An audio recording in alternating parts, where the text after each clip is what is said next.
Hi everyone. This is another video about small scale multi-unit housing. This is a follow-up video to the one that I posted previously to, part one describing the policy. And in this video, I'm going to touch on how it's been developing in the last couple of months. My name is Ksenia. I'm an architect in Victoria, British Columbia. And together with my husband, Janusz, we have a small development company where we buy land, I design buildings, and we sell them to the end user. The previous video was about the policy that came out, which is now a couple months ago, where the government of British Columbia compels all of municipalities within it to update their OCP and essentially end single family zoning as we know it for the vast majority of the province. So since that video came out, all municipalities were either supposed to ask for an exception or update their zoning, and we're seeing different variations of it, in different municipalities. We have submitted our very own small scale multi-unit housing, which is a fourplex on a subdivided lot next to our own home. So literally in our backyard, leading by example, hoping to set the right tone that it's not that scary when a fourplex is built next to you. But the whole policy was concentrating on the fact that you no longer have to ask your municipality for permission. You apply for a development permit. You're not rezoning anything. In some municipalities like SSMUH, you skip even the development permit and you go directly to a building permit if you follow all of their rules. Now, as I said, it sounded a little too good to be true. And with my own very first SSMU application in Esquimalt, I am learning that yes, indeed, it's harder than it seems. Shocker. Like, who could have expected that the municipalities will find a way to complicate it? They did. Since that time, the province of British Columbia put out a bid to architects, and they said, we want to simplify it even further for the end user, for the builder. We want to create a catalog of standardized housing designs where the end user, someone who has a lot, will just grab it, grab this catalog that we've created, flip to whatever appropriate page and apply. And then the municipalities, and the idea is there that the municipalities are going to see more and more of these standardized designs because they're widely available. They're out there. I was going to say for free, but no, there was a cost, and I'm going to touch on that. So these widely available designs, and municipalities are going to see more and more because everyone, in theory, is going to grab the one that's already created and apply with it. And so municipalities will become familiar with these designs and they will be approving them faster because they've seen them before. Now, I did submit a bid proposal, for this bid. There was only a total of 10 bids. I didn't get the job. An architectural office out of Vancouver, I believe they are, and I hope I say their name properly, Lecky Design Studio, got it. This is public information. The fee for this bid to create the standardized housing design catalog that you see on the screen was $230,000 plus tax. So this is how much the taxpayers ultimately paid for this catalog of designs. Just want to quickly show you this PDF. I'll link to it in the description as well. And hopefully share some of my thoughts, what I like, what I don't like, how useful I think it will be, and in what applications will it pencil out. Let's dive right in. First and foremost, let's quickly review this PDF. It's 81 pages. And it is, full of information. Right on the first page, some very important stuff such as costing estimates and design and energy modeling files. So again, the idea there was that an architect, and I know this because I bid this job or bid this contract, and the idea is that an architect was to partner up with an energy modeler and create these energy files and made them widely available. And then an estimator created these budgets. And again, whoever is wanting to build these will be able to know how much these are going to cost them, and then get access to these energy modeling files for their application for free, or rather for collective, part of collective payment. Okay, so first thoughts. This is when I opened this is a beautiful, graphically beautiful PDF. I do find it is quite clear. It definitely had some post-production value in terms of, I don't know if they did that internally or if there was a graphic designer involved, but it does look like a very beautiful PDF that is just pleasant to look at. So they describe the block, and the idea behind is that there are these modular systems that you can intermix and then create variations, but that the main building blocks for all unit types, starting from an accessory building to a duplex, triplex, quadruplex, and essentially the building block itself is the same, and then there's repetition, and it's a modular type of thing where you amend it or adjust it based on your need and visual preferences. So in this case, they're saying choose a ground floor plan, choose your bays, garage or no garage, and then step 2, add to it the top. So 2 bedrooms or 1 bedroom plus study. In reality, it's the exact same floor plan. They're just calling the second bedroom something else. So to me, this is irrelevant. And then choose your roof, pitched however way or a flat roof, and then put them together in whatever shape you want. Do you want a garage or do you not want a garage? And again, this one and this one, the example A and example C are essentially the same thing, just with a different roof. And then the example B is a 3-story. Then they're showing you the siding. You can have a 2-story or a 3-story, and then you plop them on the screen or on the site together or separately or in whatever form. And they suggest the variations that, you can do one big, one small, or stagger them, or have them in a row of the same one.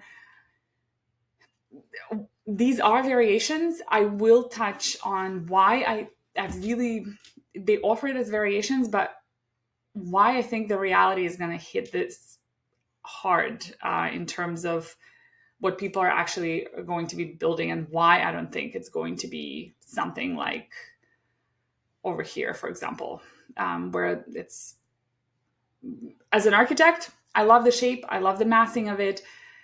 I just don't think some of these options are going to be very realistic, because again, remember, this is not meant to be a one-off little project here and there. This is supposed to be a widest kind of net dropped, and the widest, and applied to the widest variety of lots, and that the largest number of people will want to build something like this on the land that they have, on this currently zoned single family home land. This says there's countless variants, and on paper, yes, there are countless variants that you can have them again in a row, one big, one small. But in reality, these projects are going to be very hard to make, very hard to make work and financially. Building prices are at all-time high. Labor is at all-time high. Land is at all-time high. Like, you are going to be building these are going to barely work. And so I don't think there's going to be an opportunity for inefficiencies like siding extra sides just because you wanted a shape. It doesn't mean that no one is going to attempt it, but from my experience as a builder and as a developer who helps other people develop these small lots, this is my specialty. And they never pencil out, frivolous and non-efficient designs, they just don't pencil out in a vast majority of cases. Ease of construction. So they're saying units that are arranged side by side instead of stacked on top of each other are simpler to build from a building code perspective. And I agree, that is completely true. Modular approach allows for potential of prefabrication. Again, that's correct. Standardized window dimensions and standardized kitchens. Great. Again, we'll start seeing a little bit of cost reduction there at bulk if you're building these kind of over and over. Units that are side by side instead of stacked on top of each other provide more livable units, ground-oriented living, private entries. I agree. Again, in principle, I agree. As an architect, I agree. However, as a builder currently building in British Columbia, I see these smaller lots almost exclusively only making sense as stacked units, with a few exceptions here and there. Kind of when you're building a little bit more of a premium product, larger units, you're going to be selling them for more. They're almost in a single family home kind of neighborhood price wise. Otherwise, it almost never pencils out at building rates that are much lower than what is mentioned in this document. I'll get to that shortly, what they're proposing this is going to cost. So again, as an architect, I agree. I just don't think this is going to be realistic for the vast majority of lots. So now unit overviews, they're saying accessory dwelling units. So that's your garden suites, your carriage homes, duplexes, this way or the other way, quadruplexes, or I guess quadplexes. What's the right word there? Townhomes. I don't see a difference, like other than they're rotating it. I'm not sure what makes it a townhome versus a quadplex, because I'm not sure what the difference there is, but I'm just going to call these townhomes. And then some alternative floor plans for these accessory dwellings.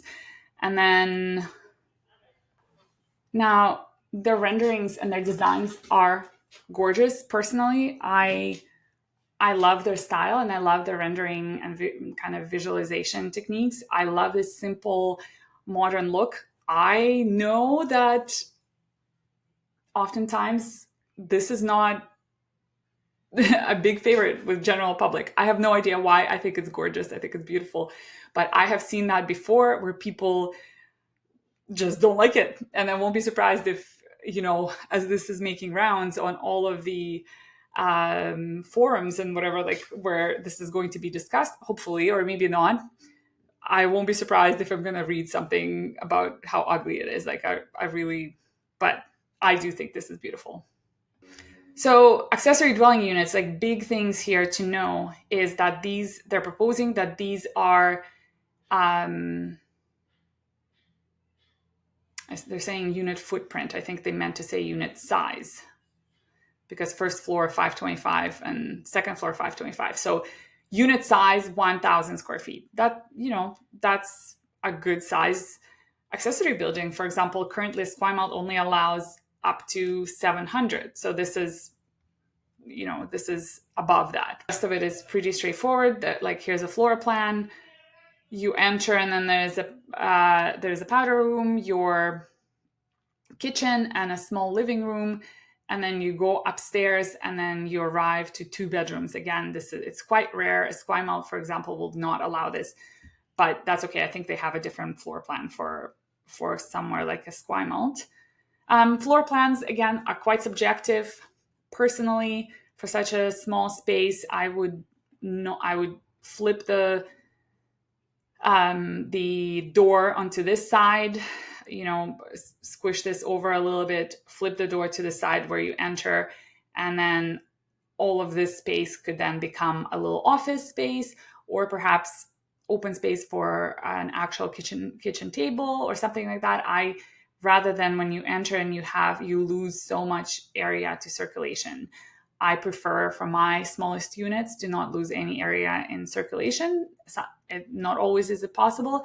Again, that's just one small change that I would do. This powder room could fit under the staircase here. But again, floor plans are subjective. Someone would say that they prefer this, and that's great. But it just depends on your lifestyle. Then they go into siting examples. And so this is if you have the smallest lot. Now, vast majority of lots in British Columbia, or rather standard urban lot to which this would mostly apply to, this policy was mostly written, the type of a lot that this was mostly written for is 50 by 120. So this is this medium size lot where, this is a standard urban lot. The rest, 33, is narrow. 50 by 120 with the laneway allows some further flexibility. So, but typical Victoria, Saanich, whatever lots are in this category over here. Again, beautiful. This is how you can personalize it. This kind of roof, that kind of roof, gorgeous in my opinion. Renderings, beautiful renderings. We're now into duplexes. And this is, again, they're reusing the same floor plan, which is 515 square feet. So they're saying this duplex is 1,000 square feet. So one half is 1,000 square feet, 1,028. And so the second half is the same as well. And that's the plan for it. It is 2 bedrooms. And this is the siding of it. And this is where it starts to slightly fall apart for me, the applicability of this in general terms and in, kind of in real life. It'd be great if our building prices and land prices allowed for just like any variety of these built forms. And then, someone inherited the land for free, or land cost wasn't a subject of discussion or any of that. But seeing a 1,028 square foot duplex per side proposed on a 50 by 120 square foot lot, in my opinion, is hugely unrealistic. If you're in BC, if you're in Victoria, you're buying this lot for anywhere between 700 and 950. So that's kind of the range. I think 950 would be on the high. I wouldn't recommend you, buying. It kind of depends, but roughly I would say around 750 to 800 you pay for this lot. So now you need to build it. This I paused this, but I clicked on their own estimate. So this is what they as consultants estimated these are going to cost. And we're in this duplex 01 category. So they're saying per build in square feet, it's 462. By the way, look at some of these prices. Some of these are as high as 585 per square foot. They're saying this is going to cost. So some of these triplexes are 483 per square foot, 462 per square foot. So, let's say you might be able to build it for less, but they're saying this is going to cost you $475,000 per unit to build. So even with my very simple calculations, right? So 475 times 2, because you have 2 of those units, plus 700 in land cost if you're lucky. Plus, I'm going to eyeball this just based on experience, roughly, give or take. Actually, I don't know. Maybe they've included that in their estimate. I have no idea if they've included design and all the fees. Let's say they did. Let's say this 475 includes the design and all the fee and municipal fees. You're still at 1.6, right? 1.65 even. I'm sure like the lawyer fees and closing fees and realtor fees, none of that is included. So say conservatively, you're at 1.7 million, according to their estimate on what this is going to build. So now 1.7 million divided by 2, if you needed to sell these, is 850. Can you sell these at 850?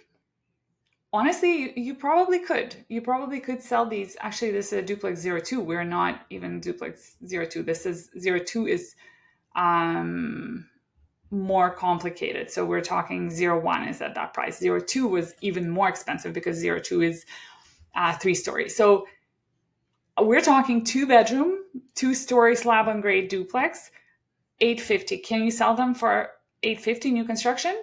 I think you could. But that's probably it, right? You can probably sell it for maybe up to 950, 975. So you're essentially taking this huge risk and building it and spending, a year and a half working on this and hoping everything goes according to the plan, that you stick to your budget and so on, to make what, 200,000 at the end of it. That's not realistic. And not only, some of you may say, hey, 200,000 is a good profit.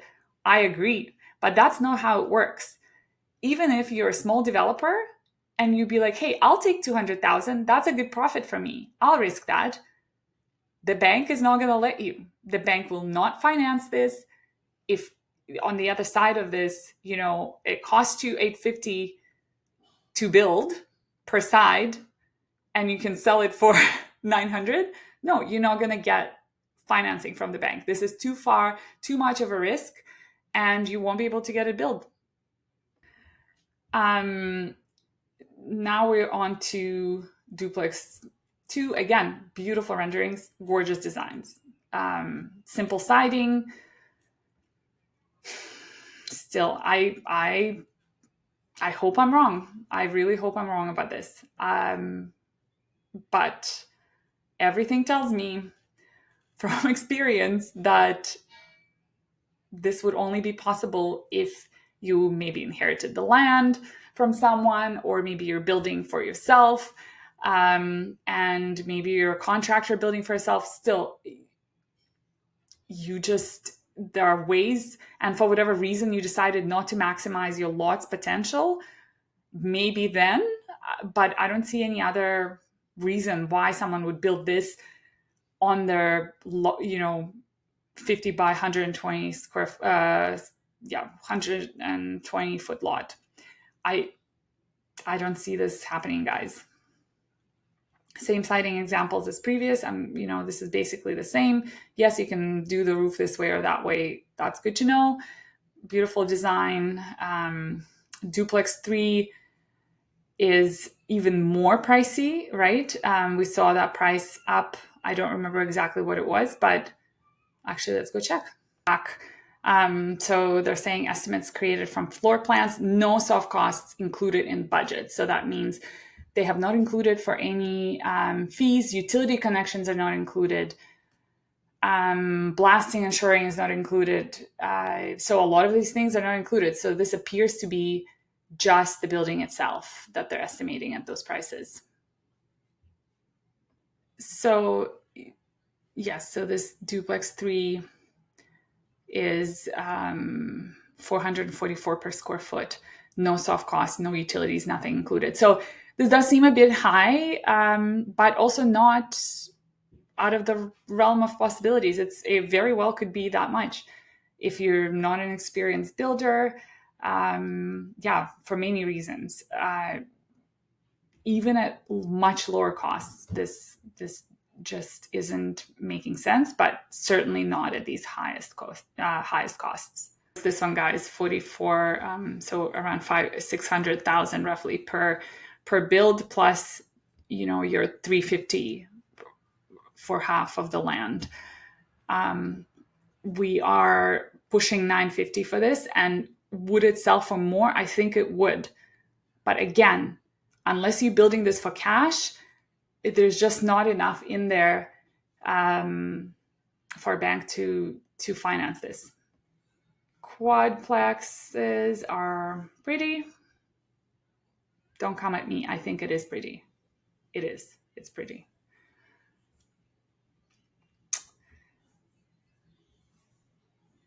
So townhomes. We're into townhomes or quadplexes. as they call them. To do 3 stories, 2 bedrooms, 1 bathroom. This is low. This is not for everyone, guys. 2 bedrooms, 1 baths are just not for everyone. We want to see more 3 bedrooms here. But especially at 1,500 square feet, this should be a 3 bedroom.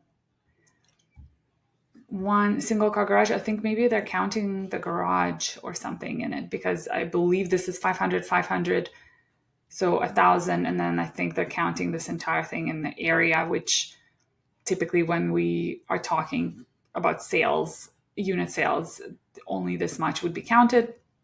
But yeah, it has a garage. It still needs to get built. It still needs to get finished somewhat. So you are spending money on this. But yeah, this is a 2 bedroom, 1 bath, not for everyone. It's just not everyone's floor plan, but it's not the floor plan that's making it not very feasible in my mind. It's the high cost of land and high cost of building, and potentially not utilizing the lots. So this is a 120 by 50, and this just seems like it's not utilized properly. Like, for example, staggering this, like, look at this super long driveway and almost no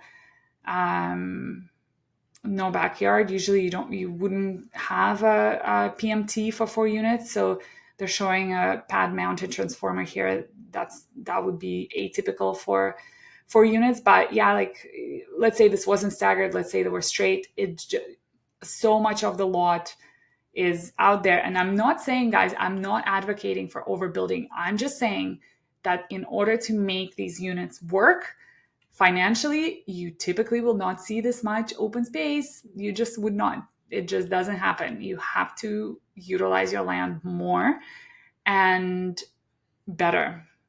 These need to be, for you to buy this and build a 4-plex, these need to be 3 bedrooms, and these need to be larger. And these need to be cheaper, built for cheaper. Which maybe is possible. Yeah, so yeah, and then these quadplexes, I think, are financially are worse off, because again, you're now not repeating the same unit plans, which is you get some efficiencies out of it. If you repeat the same unit, you get the same kitchen, you get the same bathroom, you is just easier, right? Here you doing one bigger one smaller one. So now again, you're siding way more. You are selling less area, right? So instead of selling 3 floors, you're selling 2 floors. That means this is cheaper. So this has even less likelihood of existing than this. Okay. Same here. Staggering this alone, you're in the territory where so much more side. Do I love it as an architect? Yes, I do. Do I think the public would love to live in one? Yes, I do. Do I think they will be willing to pay $1.2 million for this? No, I don't. I just don't think that will happen. More personalization. Again, beautiful renderings. Like, this is like Kamloops, Kelowna somewhere. 2 guys jogging. Yeah, I'd love to live in one. Floor plans, as discussed, the same floor plan. Townhome siding example. Like, look at this, 115 or 14 by 114 square foot lot. Look how much area there is available. This has got to be, I don't know what it is, but like 12% site coverage or something like that. For instance, the ones that we're proposing are 50. So this is not utilizing from reviewing this, the best way that this would be used is in a shape of a garden suite. So this is where it will apply. These plans, these areas, possibly maybe as a duplex, but that's stretching it. I don't think, maybe on a very small lot. On, two of these, maybe. Now we're hopefully getting somewhere, but never this. It'll never happen in Canada anymore. This still seems to be underutilizing it, though again, this would be nice, but we're just not building like this right now, or we're not building like this profitably. We're not building like this on someone else's money. We're not building like this as a business. Maybe you get 8 friends and you guys get together and you build this and you live in a beautiful area and in a beautiful forever homes, then all the power to you. Alternative designs. So this is just them proposing more variations. That was one of the requirements of the bid, that you propose more variations. And so the rest of this PDF, I believe, just concentrates on different floor plan, like this one here. I think the rest of it really, it just a different floor plan, but same concerns apply. This goes over their design assumptions. So this is the smallest lot that you can have in BC to build one of these. And then this is the biggest lot. Anything bigger, I think, is disqualified. Like, I forget exactly the policy sizes, but that's what they seem to apply or imply. Energy modeling, just